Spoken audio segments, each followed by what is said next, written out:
আমাৰ শানভিয়ে পুৰা একদম হিয়া ধকৰি কান্দিলে কিয় কান্দিলে আপোনালোকক জনাই আছোঁ তো আজি আমি ওলাইছোঁ মা মই আৰু ঈশানভি আৰু আমি যাম আজি হস্পিটালত আৰু হস্পিটালত কিয় যাম কাৰণ আজি আমাৰ ঈশানভিক দিম কাণ ফুটাই কাৰণ বহুত দিনৰ পৰা দিম বুলি ভাবি আছিলোঁ আৰু মানুহবোৰেও কৈ আছিলে মানে ৰিলেটিভ চিনাকি সকলোৱে যে সোনকালে দিব লাগে নহ'লে মানে ছোৱালীয়ে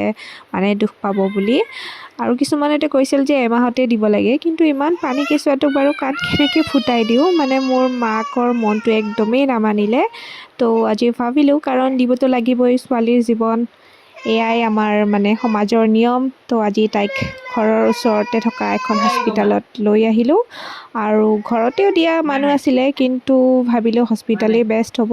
তো এতিয়া তাইৰ অকণমান কান্দিছে আৰু আইতাকৰ কোলাত যোৱাৰ পিছত এতিয়া কান্দা বন্ধ হৈ গ'ল এতিয়া মোৰ কোলাত নাহে কাৰণ মোৰ কোলাত থাকোঁতে তাইক মানে কাণখন ফুটাই দিলে আৰু এতিয়া মাকক বেয়া পাইছে দেই তাৰপিছত এতিয়া হাঁহিছে যেনিবা মানে পাহৰি গ'ল অকণমান দুখটো কমিল চাগে তো এতিয়া আমি ঘৰলৈ যাবলৈ ওলালোঁ ভিডিঅ'টি ভাল লাগিলে লাইক শ্বেয়াৰ এণ্ড ছাবস্ক্ৰাইব কৰিবলৈ নাপাহৰিব আৰু বেকগ্ৰাউণ্ডত শুনি আছে শানভিৰ মাত